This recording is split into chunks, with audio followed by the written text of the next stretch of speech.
is. Okay.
Well, welcome to our webcast today, and thank you for taking the time out of your schedule to be here.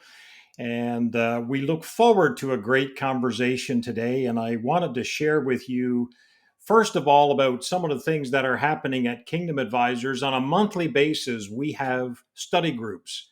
And if you're not part of a study group, I would definitely encourage you to look to join one. We have many local groups that are meeting across Canada. And our speakers, most of the time, comes from Atlanta, Georgia, in the US. So they provide a US perspective, which I hear that a lot from Canadians. This is US based. But when you're talking about biblical principles, doesn't matter if you're US based, Canadian based, somewhere in Europe, it really doesn't matter. What matters is that all of that truth can cross the border because we're talking about biblical wisdom. So if you're not part of a study group, I would definitely encourage you to be part of one because there's education there, but there's also community. There's an opportunity, is what I find. uh, Not everything you hear may be 100% applicable, but the biblical wisdom that can easily be applied in your practice. And at the same time, if you're a financial professional, you earn continuing education credits for being part of that. And we have our CE approved through Advocates, the Institute, and FP Canada. And this year, we've also added MFDA to that list, which has now changed its name with the merger of IROC and MFDA to CIRO, the Canadian Investment Regulatory Organization in Canada. So that is also now approved. So as a member of Kingdom Advisors, you can participate in a study and earn continuing CE and gain big wisdom. So what better goal do you have than that? So our theme, all of that to say this, our theme for the past month was generosity. And our speaker was Jim Wise, and he shared some stats with us. And of course, being from the US, he shared the US stats, but it speaks very well into the conversation that we're going to have today. And by the way, you can see my role and my title on the screen. And I love serving in the role that I am. And one of the messages that Kingdom Advisors talks about a lot is generosity. So here's the stat, and then I'm going to ask my guest to comment on this in a moment. And it's this: 10% of all US wealth is held in cash. Only 10% of wealth is held in cash. Yet 80% of charitable giving is done with cash. So 90% of US wealth is held in non cash assets, but only 20% of charitable giving is asset giving. So and Jim Wise went on to talk about a couple of different levels. So the first level around giving is cash giving. The second is appreciated assets. So moving toward giving out of the wealth that you have. And the third is legacy giving. So I want to bring in our guest for today, Lorne Jackson. And Lorne is a friend of mine now for a number of years. And interestingly, we have the same name. And Lorne is famous for saying when we're in meetings together, you don't just get Lorne, you get Lorne squared. so, That's right. That's right. so welcome, Lorne, to the call today. Thank you, And Lorne. so, what I'd love for you to share is the Canadian statistic around giving, because it is very, very similar to the U.S. stat. But I wanted you to provide the Canadian stat because I know you've quoted it for years. Yeah, it is very similar. So in Canada, 91% of Canadians' assets are not in cash. 91%. So only 9% is in cash. Uh And we're huh. a little slower than the US to use the non-cash assets because 90% of what charities are getting comes from cash. So in other words, only 10% is being using other assets to give to charity. And the good news is we're going to talk about some of those other assets today. But yeah, that's Yeah. it's So, not so very I and much, not very yeah, well and part of used. what part of what I shared in the study group, or what Jim Wise shared in, is it's kind of helping people move along the journey, I guess, if you will, of generosity and to add to cash giving, the asset giving. And it's kind of that many people commented in our studies that it's kind of a missing element where even the teaching that we receive, when we listen to pastors, for example, share on generosity, the focus is most naturally on cash giving. Even scripturally, I think, you've got the tithe, which automatically we've been programmed to think this is cash giving and cash giving, or income, giving out of our income.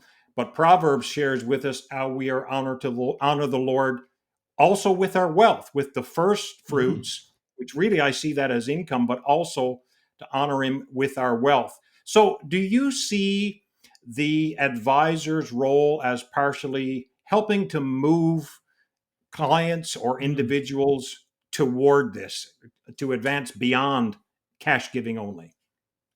Yeah, that's a great question, Lauren, and I think it's one that is not being considered enough because I think the advisor, you as the advisor, have a great opportunity to talk about that. Every time I'm talking to somebody about their giving, I always ask them, don't forget to be giving. The most efficient way to give is to give appreciated assets. That's the most efficient way. And I would strongly encourage that we do more of that. And I got an example of that in our presentation today. But I think it would be wise for Canadians to be giving more that way. And of course, Psalm 24:1 says, "The earth is the Lord's and everything in it, the world and all who dwell in it." That doesn't say anything about 10% or cash or anything. It says about God owns it all. So then Right. what's that look like when I come to giving? Well, that's the question, and I think advisors can be a big part of the help on that. Yeah, that's great. And Jim Wise mentioned that in the study as well. Is that they didn't just give out of income, but they gave more from their resources, even in Old Testament times. So I think that's a significant truth that we need to walk away from. So as we get started, I want to send a reminder to everyone. There's a chat function here. I'd love for you to jump into the chat, make some comments as Lorne goes through his presentation. As well, if you have any questions, we'll come to questions at the end. But I will give you an opportunity. I will share some of those questions. So please add that to the chat. So, Lauren, I'm going to turn it over to you and let you walk through a little bit of your presentation today. And as we've done in the past, as I get moved, I'll probably jump in from time to time with a question as well. Good, good, good. Well, all right, let's get started. And I entitled this Enhanced Giving for Your Senior Clients. And it doesn't only need to be senior, but it's probably not going to be something that these things will not be something that's used much by your 30-year-olds. It's probably your 50-year-olds and up that will be more interested in this kind of giving. So let's get started into that. So a little bit about who I am. Some of you on this today would know who I am because you probably connected with me before over the years. I always usually say, and I'm doing this, you can tell by this old face it's been around a while. So this is our agenda. So we just talk a little bit about who I am. I'll do that, and then who is CNCF, and then we're going to talk about non-cash assets, giving different kinds of assets, and then giving life insurance, charitable gift annuities, charitable remainder trust. Yeah, we got a full schedule today, so let's get going. Well, I've been in the business for over 40 years, and I left the for-profit world way back in 2001. And it's hard to believe that I've been out of there that long. And I became rewired. I didn't retire, I rewired to do something different. So I started the Canadian National Christian Foundation in 2002. So I kind of had a year off in there, and then I started something else and have continued to volunteer there at the foundation. And what I do today, I am a volunteer. So I love what I do, and I'm available to connect with your clients if needed. I love connecting with donors and with financial advisors yet to this day, and with your clients as well. A little bit about the foundation. We're a community of like-minded donors, and we have about, I would guess, 500 donors, maybe more like 300, I guess, donors across the country who use the Canadian National Christian Foundation. We're non-denominational. We're a national Christian public foundation. We're registered federally. We are about 70% of the assets we have are managed by people like you. So you're a very important part of our growth, and we want to work with you. And just so you'll know, our governing board signs a statement of faith annually, just to keep reminding ourselves as to what we stand for and who we are as a Christian foundation. In fact, we've just recently passed a bylaw change at CNCF that they can't ever take the word Christian out of the name without 100% approval of the board. So if one person votes against it, can't change the name. That was my idea because as the one who started it, I wanted to make sure that we didn't water it down sometime in the future like some of the other organizations seem to be doing. So here's just a pictorial diagram of how a foundation works. So if you're like a lot of people I talk to go, so what's a foundation do? Well, we really flow money between a donor and the charities they want to support. So this little diagram would just kind of help you to, I like pictures, so the contribution comes into a CNCF. We issue a tax credit or a tax deduction, depending on whether it's personal or corporate, back to them. And then we administer those funds, keep them invested. And then we also do the grants for the donor. So the donor would notify us that, yeah, I want to make a grant to this charity or ministry. And we do. So that's pretty simple, but that's kind of how it works. So let's talk about the things we can donate and how do they work. Well, cash, we know all about cash. We've had lots of time to talk about cash. Public stock, private stock, can we give that? Can we give inventory? Yeah, we're going to talk about each of those individually today. So let's get into it. So I didn't talk about cash because everybody knows how to give cash. But hopefully you all know this one as well. But if you don't, I just thought it would be a good one to throw up here. It would also be a review for some of you. But let's suppose that you owned $100,000 worth of Apple Canada stock. Maybe you paid, so following down the left-hand side, you paid $25,000 for it, but it's now worth $100,000. You go, I don't really need this, so I'd like to give it to charity. Well, there's two ways you could do that, at least two. One would be you could sell that stock and then pay the $16,875 of capital gains tax, and then give the $83,000 to your charity. Or, better still, you could just give them the stock, and there would be no tax because, as you know, charities don't pay tax. So when this stock gets sold, it's sold under the name of the charity and therefore creates no tax. But now look at what happens. This donor has a $100,000 tax receipt that they can use against other income because there was no tax created, no tax incident created by the gift. So the charity ends up with the full 100,000 instead of 83, and the donor ends up with a receipt for 100,000 instead of 83. So that's what Lorne was really talking about when he was talking about giving public stock. So that's pretty simple. And if you ever need this little slide, I'd be happy to provide it to you because it just helps a donor maybe understand the difference between those. Quick question on that, Lorne. Are most charities set up to be able to receive stock, or would they have to go to a foundation, something like yours, to accommodate that? What's your experience on that? Yeah, good question. It depends. The smaller charities oftentimes are not set up. Of course, the Compassion Canadas and people like that, Samaritan's Purse, etc. They're all set up well to handle that. But I do remember somebody coming to me from a church one day, and they said that they had gone to their treasurer and said, "I want to give you some stock." And the treasurer said, "Well, we don't have any way to sell it, so you sell it and bring us the cash," which unfortunately he did. Right. And then the result was less than it should have been. So yeah, that's a very good point. And we I get calls every day because I'm the trading officer for CNCF. So I get calls every morning, right around 10 o'clock usually, from Nesbitt Burns, who sells all this stock for us, and then and I'm the one who has to say, yeah, go ahead and sell it. So that's what that is coming in. Yeah. So in a case where a charity is not set up, I guess that's where a foundation like yours would come in. So if there's a case like that, an advisor is aware of, that's a good opportunity to refer it or have someone like yourself help with that, right? Yeah, exactly. Yeah. Good. So yeah, jump back into to your Okay. presentation on donating stocks.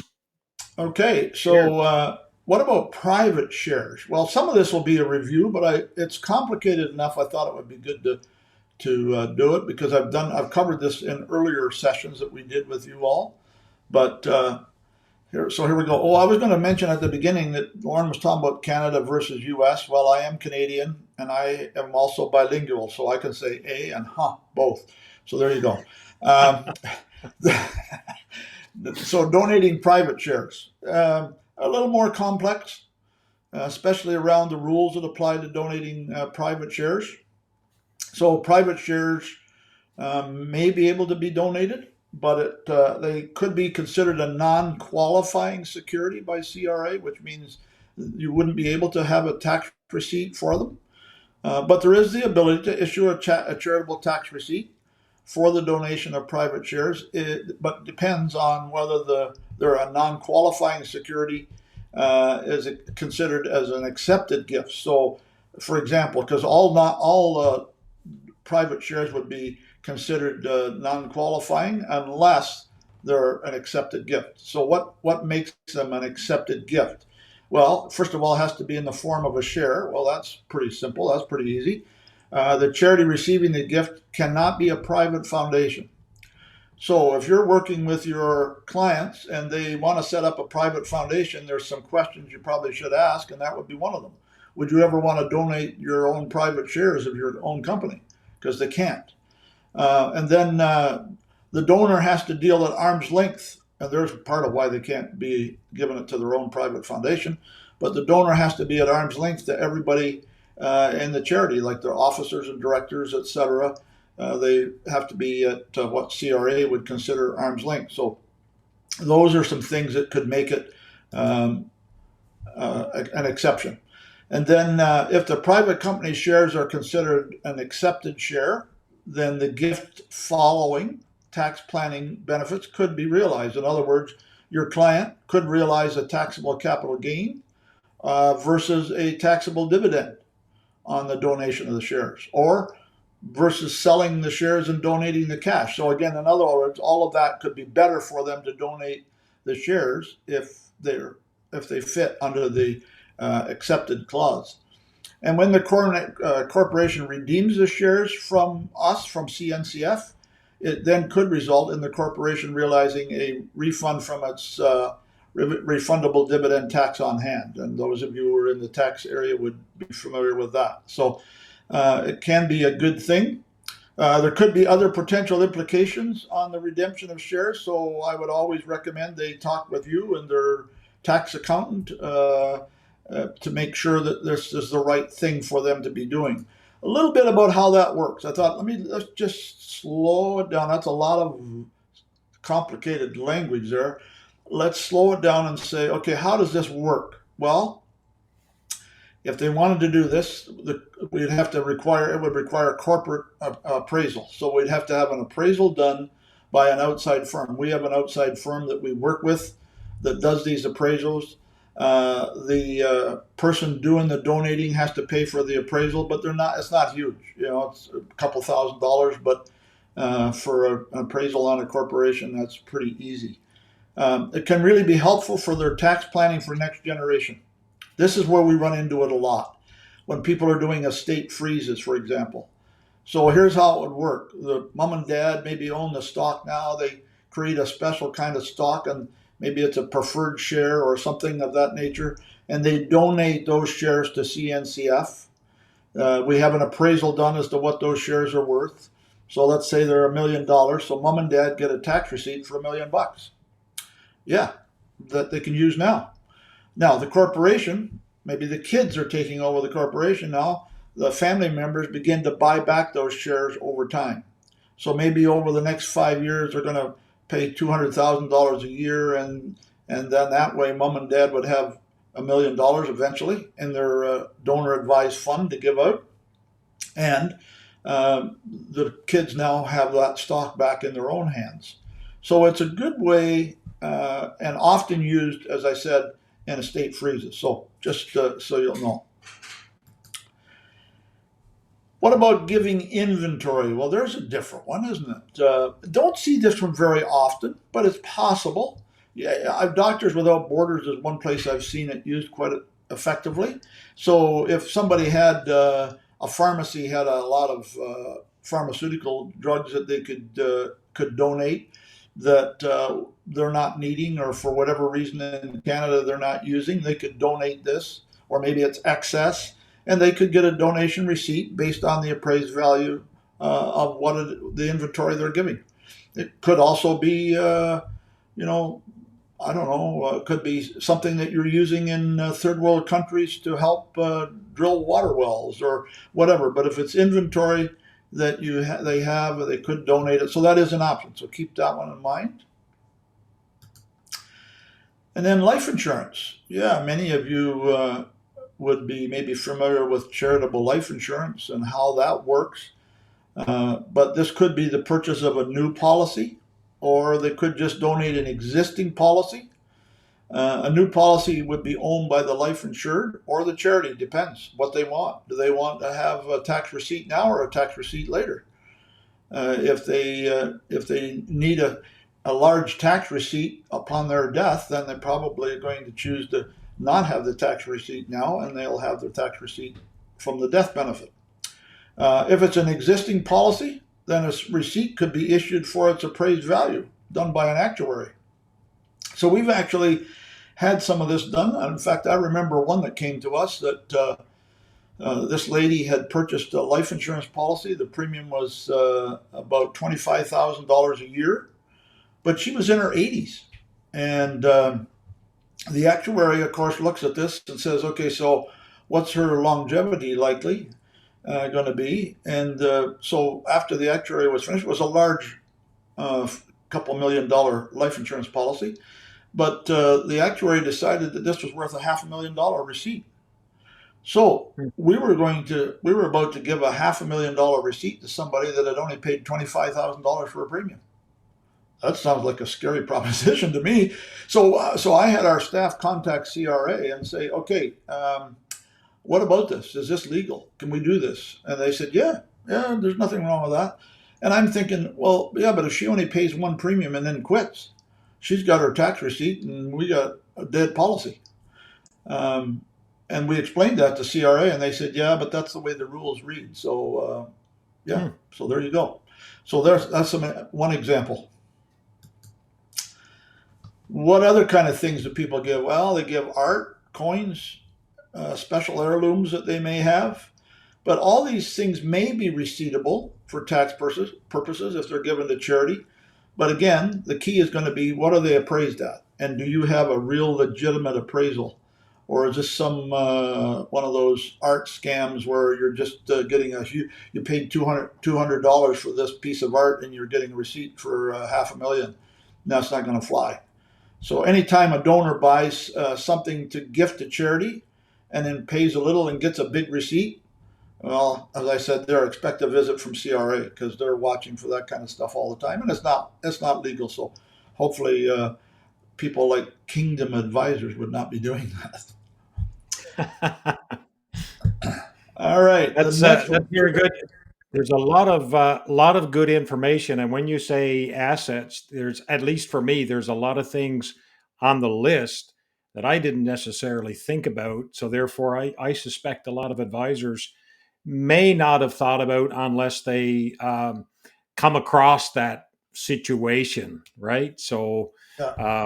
yeah, so that's good. The information on the insurance, I'm sure that a lot of our advisors would be familiar with.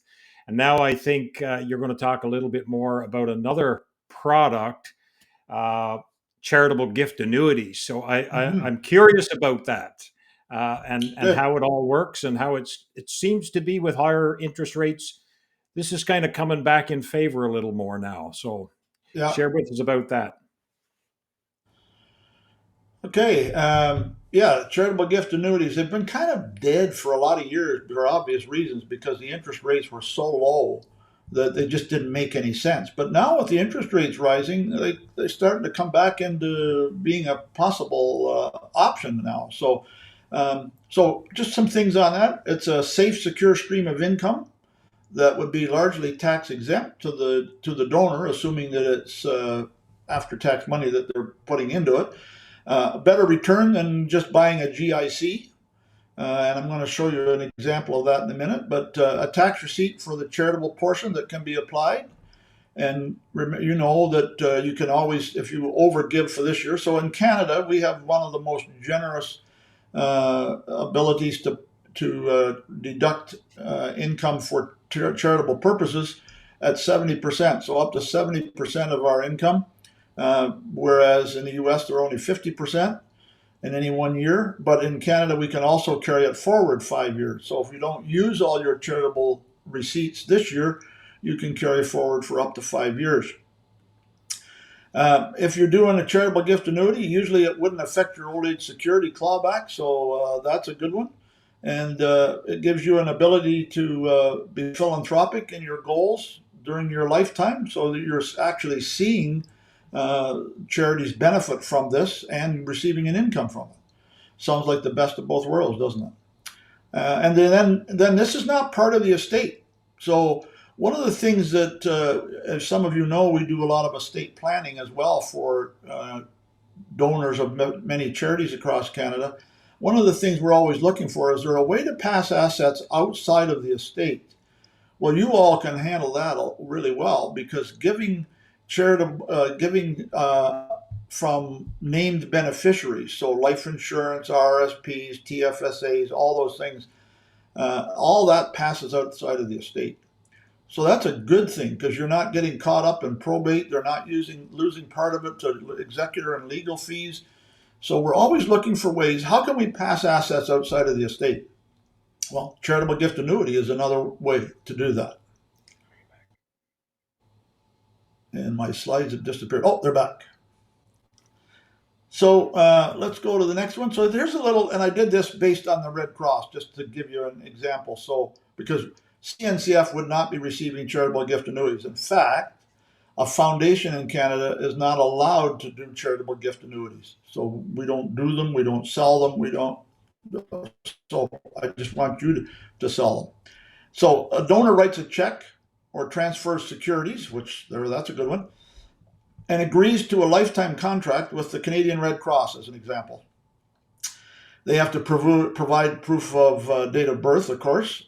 And then what happens? Well, then we come down to the left side. The Canadian Red Cross retains a portion for charitable work, usually about 20%. Okay, so let's suppose they had I don't know, maybe they had $100,000, and so the Red Cross would keep 20,000 of that, and the rest would go into the annuity. The donor now receives the immediately tax credit for the $20,000. So they got a tax credit and may not be able to use all that year, but they can always carry it forward. And then the Red Cross purchases a commercial annuity through you, because you're the one brought them to the party, that for the donor from a recognized provider. So you would be providing the recognized provider. And then the income flows to the donor for life. And as I said, very often it's very little tax. In fact, let's move to that. Let's get out of there. So here's an example. Let's suppose you got a 69-year-old male, and let's just stay to the left side for a moment. That's the charitable gift annuity. So then in this case, they had $500,000, and they were going to buy a GIC with it and live off the interest, but instead decided to do this. So the $500,000 goes into a charitable gift annuity, which produced $27,598 annually for the rest of their life.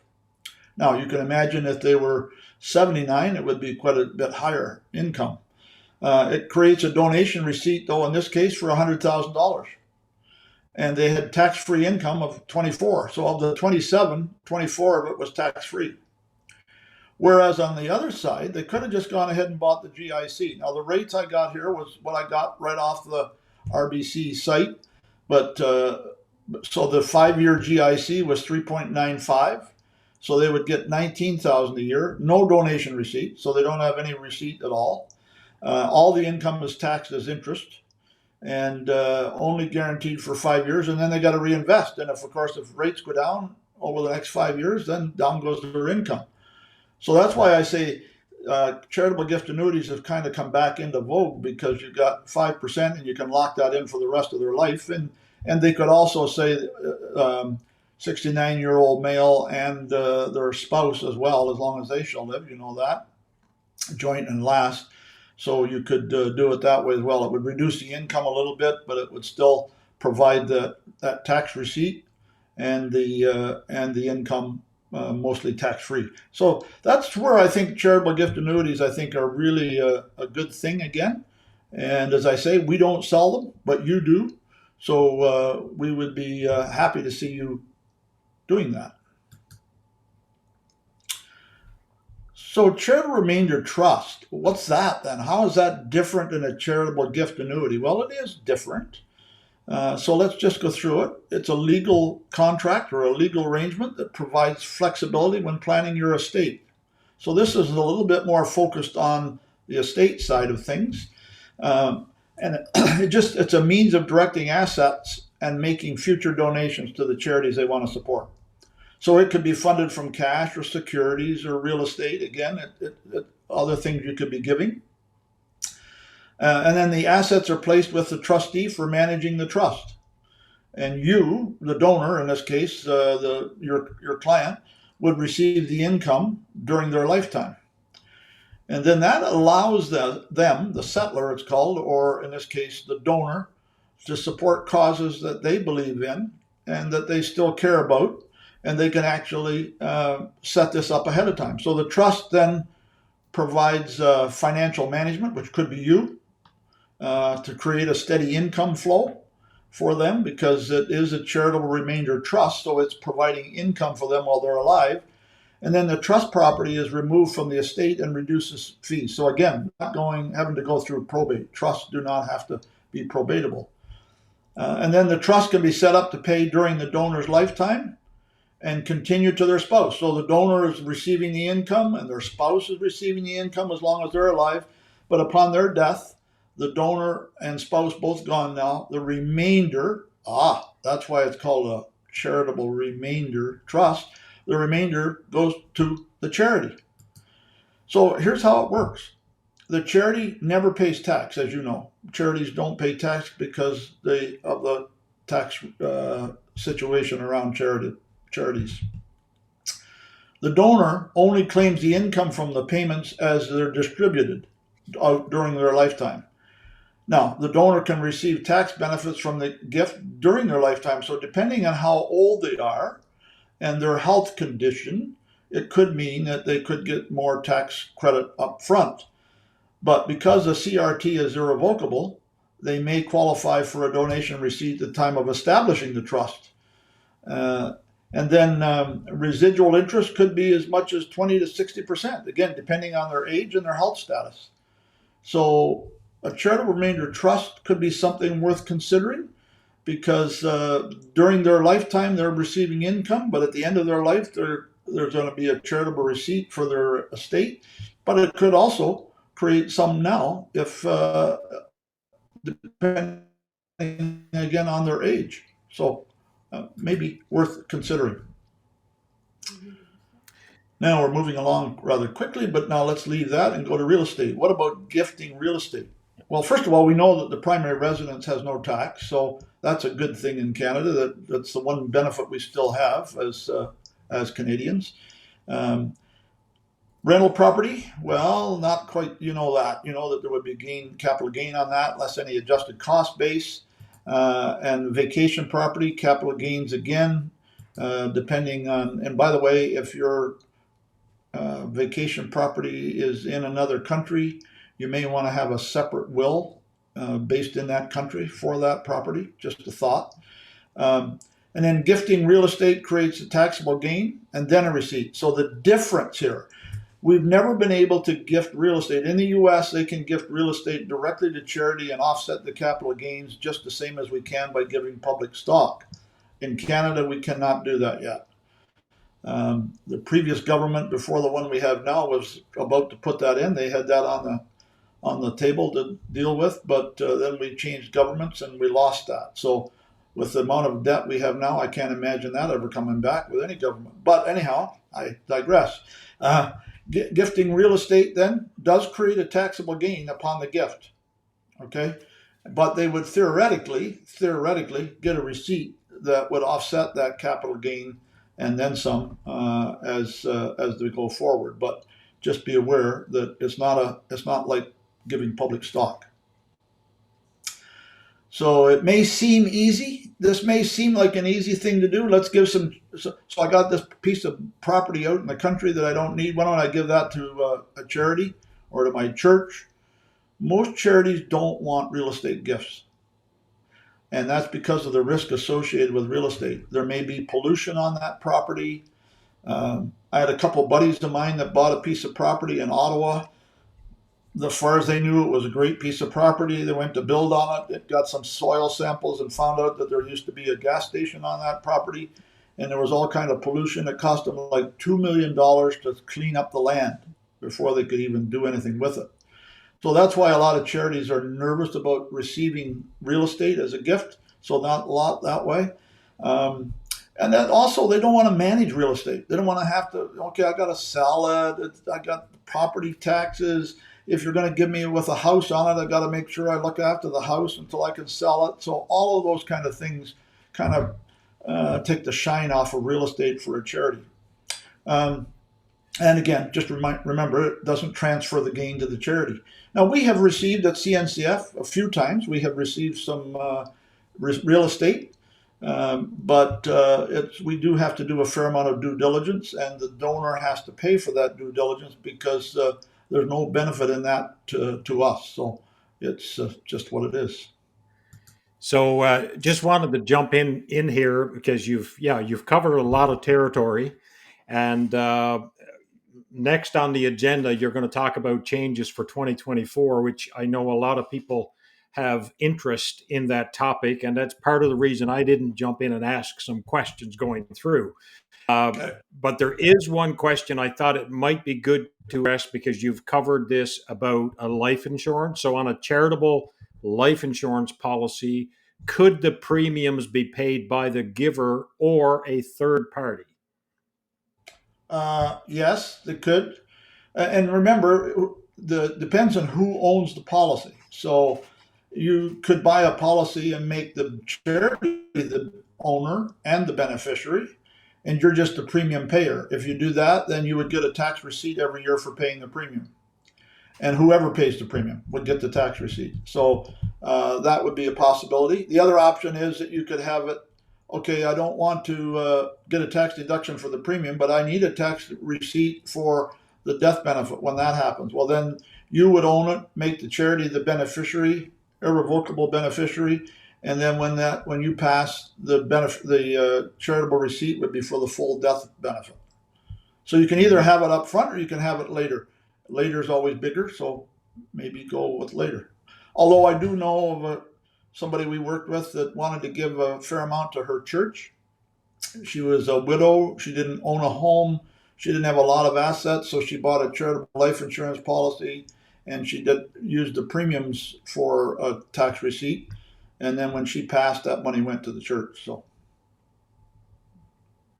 okay. Very good. No, that's excellent. And so, yeah, as I said, uh, want to save enough time. So I want you to give ample opportunity to cover the changes for 2024 because that's important. And also, if you have questions on any of what Lorne is talking about, please put it in the chat when Lorne has done the next segment of the presentation. I think it kind of wraps up then. Then we'll have a bit of a Q&A. So put that in the chat box and we'll do that after. So Lorne, jump back into your presentation and take us home. Well, it's a little nerve wracking to be making a presentation when I see Paul Tyer's name on there because there's a CPA guy and I'm trying to tell him tax stuff. Maybe I'll just let him do it. All right. Well, tax issues for 24 and beyond. Yeah, I'm really concerned about this one, and there's been a lot of. I've written to our Minister of Finance. I know a lot of people have. I'm not sure she even reads my notes. Maybe it's just as well. No, just kidding. But for most individuals, I think the alternative minimum tax, which is what AMT stands for, is probably not a concern as their personal tax will already be higher than that under AMT. But some it will catch possibly in 24 and beyond. So taxpayers always pay the higher of the AMT or their regular tax rate. Of course, it wouldn't be the lower with our government. And the proposal to remove charitable gifts from the calculation is what I'm concerned about. So in the past, in calculating your alternative minimum tax, you could use also charitable gifts would reduce your income.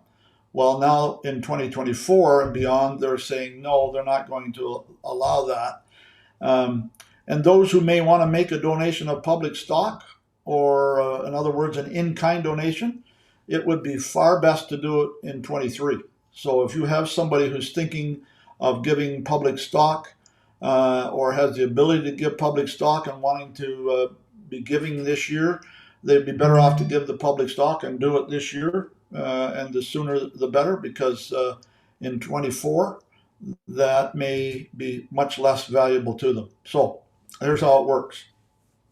The changes will increase the income level required for taxpayers to be subject to AMT, but also causes those who are subject to AMT to pay a higher tax rate. So it's presently, here's what we have now, applies a flat 15% tax rate on adjustable taxable income, everything in excess of 40,000, in excess of a 40,000 exemption, which amongst other deductions includes charitable contributions during the tax year. So you could reduce your income down to the 40,000 by including charitable contributions.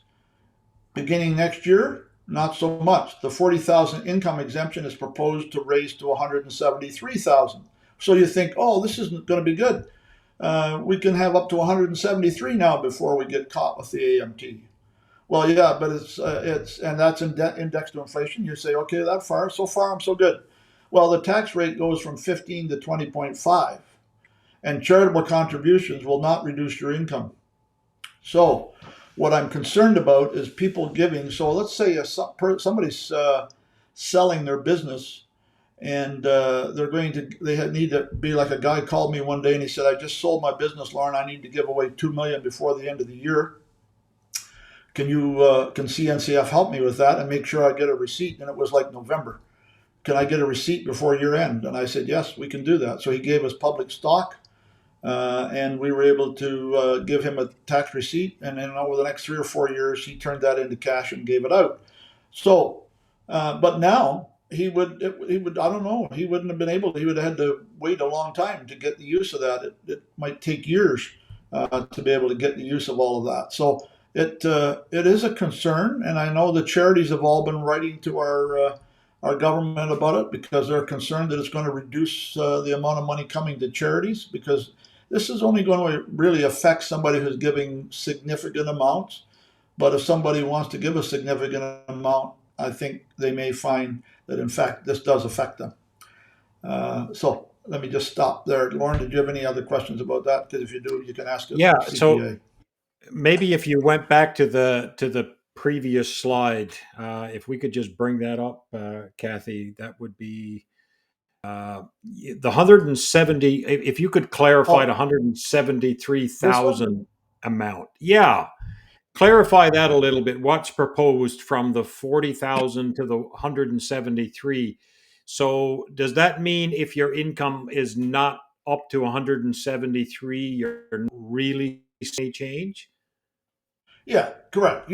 That's why I said it's not going to affect the average person. It's going to affect the person who has a big income in 1 year. So my buddy that called me and said, "I've just sold my company. I got to give away 2 million." He had a $12 million income in that year because he Right. sold his company. So he's not thinking of 40 or 173. He's thinking of 12 million. What am I going to pay tax on all of this, or whatever the gain was on it? And a lot of it was gain.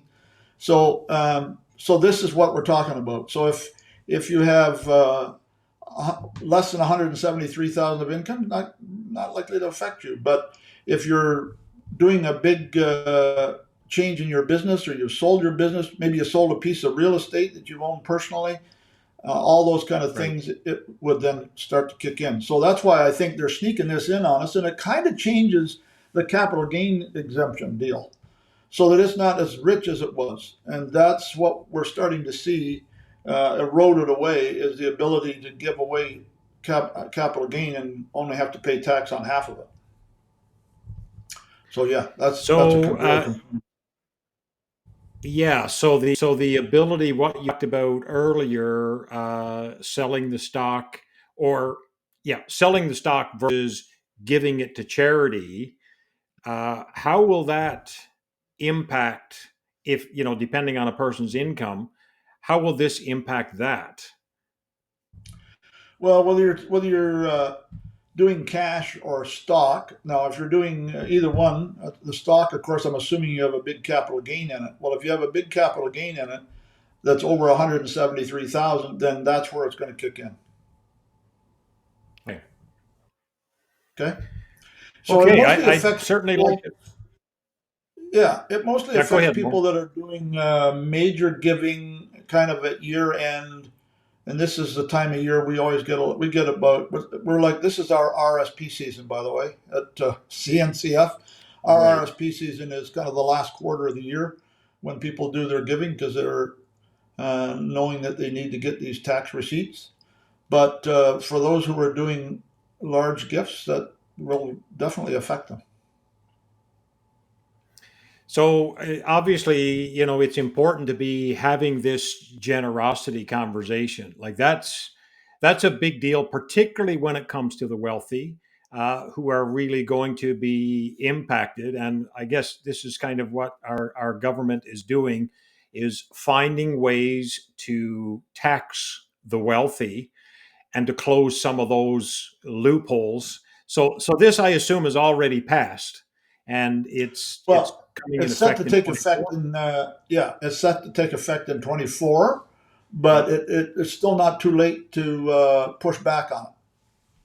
Right. Right. I would, So because so your I don't know. encouragement, even to advisors, would be to write their MP and make contacts, where whatever contacts they might have, to push back on this, Right, because right, obviously if you're dealing with wealthy clients, this is a big issue. correct. Yeah, absolutely.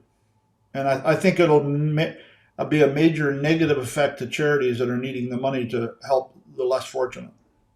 Right. Right.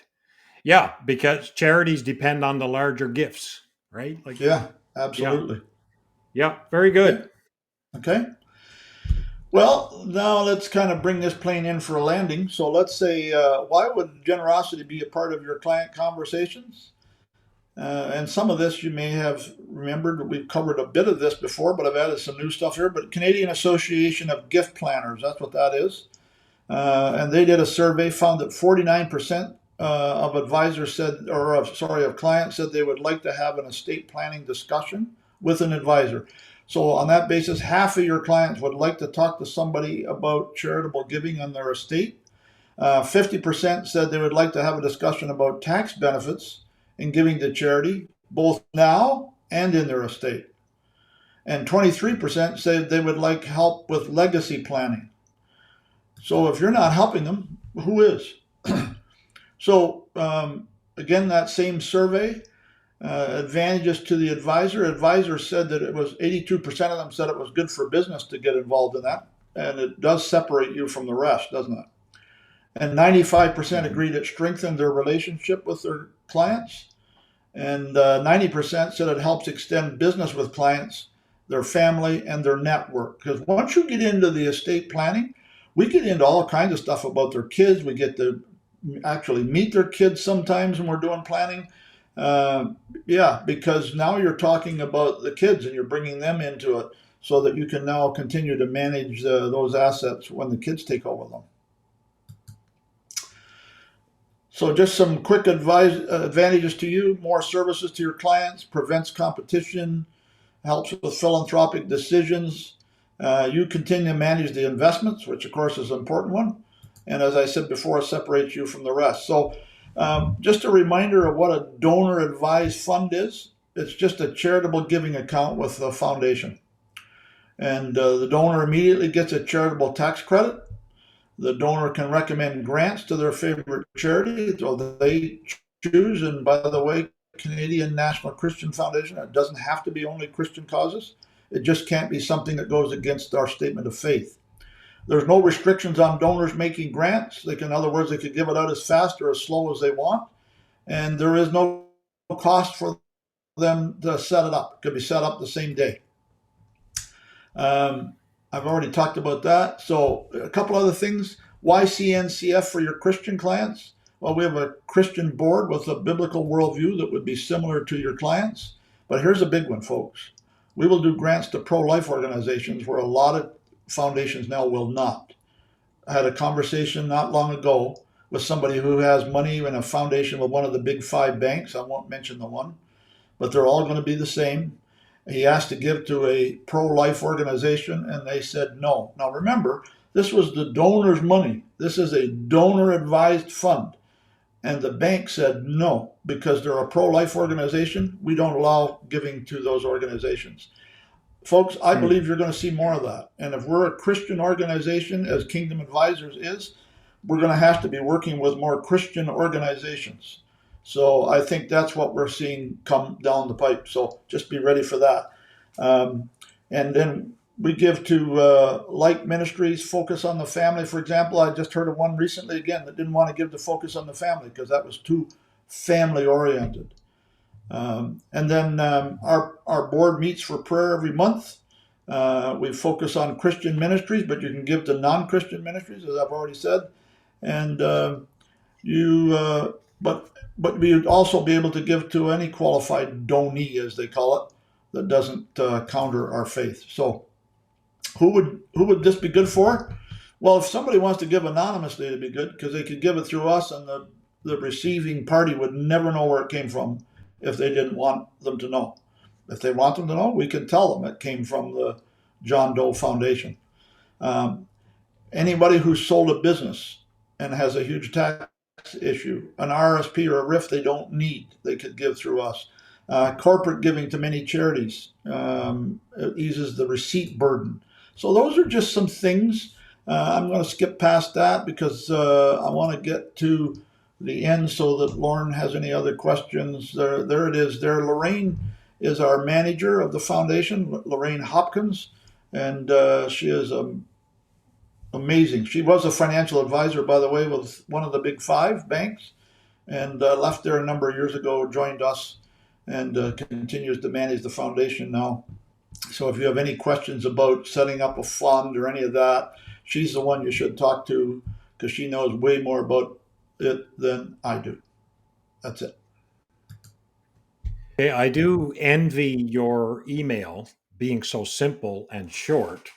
Lorne at cncf.ca Yes. as opposed to lorne.robinson at kingdomadvisors.com. It's just quite a bit longer. But anyway, I digress. One quick question. You spoke about the survey. You referenced the survey a couple times with CAGP. Is there a way that advisors can access that survey? Do you know? Yeah, so if you go on the CA, I got off the CAGP website. I'm a member of CAGP. Our organization is, but it's predominantly made up of financial advisors, fundraisers, development officers from the different charities, and lawyers and accountants. That's pretty much who the membership is. So it's kind of all of that. So I would encourage you to even consider being a member of CAGP, and but you can gather that stuff off some of their website stuff. Okay, another question that Paul posed: could the donor advised fund be moved from the bank? Because you mentioned that, and I think that's a great point that you raise. That Christian element, we underestimate that because what you're talking about really is an alignment of values, or I guess a misalignment of Mhm. values. You having a certain set of values and the institution you're working with not having those same values. And I think in the Christian community, it's so important to have that alignment. So Mhm. if a client has a donor advised fund, for example, with one of the big banks or even another institution, can that be moved to CNCF? And what's the process there? Maybe. Um, Love those so answers. yeah, the gentleman that I just spoke of that's with this bank, so he went back and said, okay, then I want to move it to CNCF. And they said, yes, you can do that. We'll let you move 10% a year for the next 10 years. So Wow. that's where he's stuck. So you really need to be careful, folks, where you put those foundations because a lot of these banks and et cetera are going to start changing the way the things they will fund. I had an email come in the other day after I did a webinar from a widow who said lost my husband. I just sold my house. I got a bunch of money to invest, but I'm afraid of the bank freezing my account or the government freezing my accounts if they don't like something I say. So where can I put my money that it's safe? Boy, now there's a question for you. Go try that one. So Hmm. it's a time that we've never experienced before. I don't think in Canada for sure. So we need to be as wise as serpents and as gentle as doves, as the scripture says. Yeah. But we really need to be looking at all of the options and saying, where is it going to go in the future, and how can I protect my clients? Very good.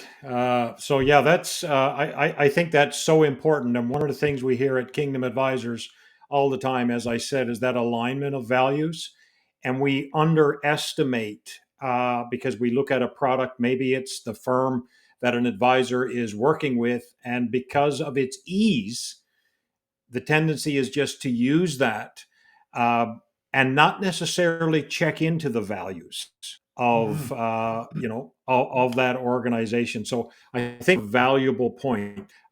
So we've got 3 minutes. If you have a burning question, please put it in the chat. And then we're going to wrap up our call today. But just a couple of dates I want to remind you of as we do that. The annual conference in Florida this February. We have, I think, in the neighborhood of about 25 advisors thus far registered. That's the last count I got. So I'm really looking forward to that opportunity. February the 12th to the 14th, it's actually a Monday to a Friday, or a Monday to a Wednesday, sorry, instead of a Wednesday to Friday. So it's a different date. I'd encourage you, if you have never been, to consider that. If you're an emerging advisor, there's an opportunity potentially for a scholarship. So reach out to me if you want to learn about that. As well, our regional events in Canada.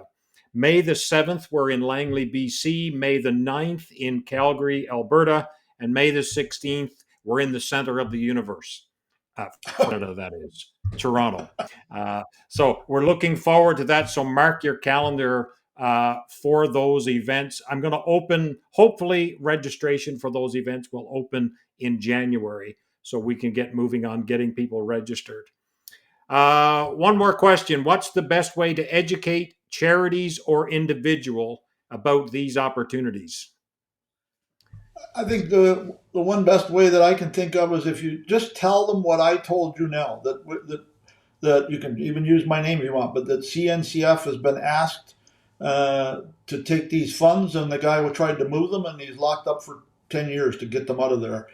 I think they need to, after the government froze accounts during the COVID thing, I think that caused a lot of people to have pause for thought. In fact, I'm really concerned and troubled as a senior about the amount of business people we're losing from our country that are moving across the border. I'm running into people all the time that have left Canada and have moved stateside because they are afraid of accounts being frozen.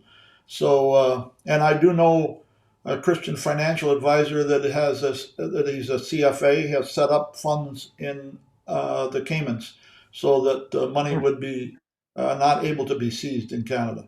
So that's another possibility. Wow. So lots to consider and actually lots to be praying about when it comes to our nation. That is for sure. So let's keep Hey, that in Lorne, that's mind a very, and also keep that in our that, I just prayers. got to say, that's a very good point to be praying about. And we're not to have a spirit of fear. I don't think we should be the lady that contacted me about afraid to put her money in any investment because the government might seize it. My answer was, we're not to have a spirit of fear. That's not what we're to do. We're to be wise, but we shouldn't be fearful, and we do need to invest. I mean, she's keeping it under her mattress kind of deal for now, and that's not a good steward either. So. Hmm. Very good. Lots of great information, Lauren. For those who registered, you'll receive the recording of this. I'll post it online as well, so it's available. And Lauren, we'll have you back again next year. I can't believe we're talking about 2024. Uh, I know. but we discussed before this call, probably in April. I will be back in January with our next webcast with Rob Hughes about marketing yourself. And Rob is one of our speakers for the regional event. So I've asked him to share a little bit about that. So I'll be sharing that date with you for sure as time goes on. And Christmas is just around the corner. So I'm sure I'll probably have the opportunity to wish you a Merry Christmas, but why not do it now? I feel it's a little early, but maybe not.